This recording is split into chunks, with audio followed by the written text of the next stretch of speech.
नमस्कार मित्रांनो, मी आपल्याला एक बऱ्याच लोकांना जे माहीत नाही ते तुमच्यासाठी घेऊन आलोय. आता येत्या आठवड्याभरात गणपती बाप्पा आपल्या घरी येणारच आहे. तर गणपती बाप्पांची एक आवडती वनस्पती जी आहे, जी आपण सगळीजण वाहतो, त्याचं नाव आहे हराटी. त्याला मराठीमध्ये दुर्वा पण असं म्हणतात. मग हा दुर्वा गणपती बाप्पांना का आवडतंय आणि हे दुर्वा काय आहे? ही दुर्वा आपण 21 किंवा 11 माळा करून गणपती बाप्पांना डेली आपण वाहतो. तर या वनस्पतीचे काही औषधी गुणधर्म पण आहेत जे बऱ्याच लोकांना माहीत नाही.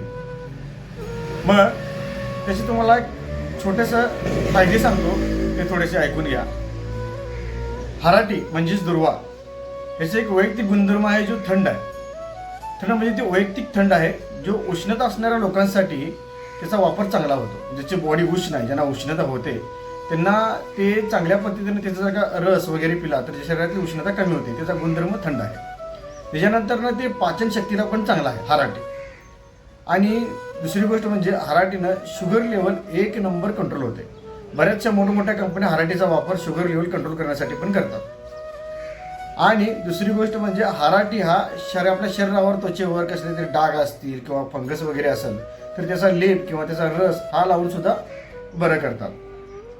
हराटीचे गुणधर्म अजून बरेच काय आहे. बऱ्याच मोठमोठ्या कंपन्या हराटीचा वापर करतात आपल्या औषधांच्या मध्ये. तर आपल्याला हे माहीत नाही. आणि आपले गणपती बाप्पा आपल्या सनातन किती 5000 वर्षाच्या सनातन जुन्या काळापासून आपल्या गणपती बाप्पांना ते हराटी आवडते. आपल्या गणपती बाप्पांचं वैयक्तिक म्हटलं तर ते त्यांचं खाणं पिणं एकदम दणकटच आहे. मग अशा कारणानं सुद्धा ती हराटी त्यांना आवडते असं असू शकतं. हा माझं वैयक्तिक मत आहे. तर हराटी हा एक औषधी गुणधर्म आहे. हे तुम्हाला माहीत होतं की नाही हे मला नक्कीच सांगा. नेक्स्ट माझा व्हिडिओ येणार आहे आघाड्याबद्दल.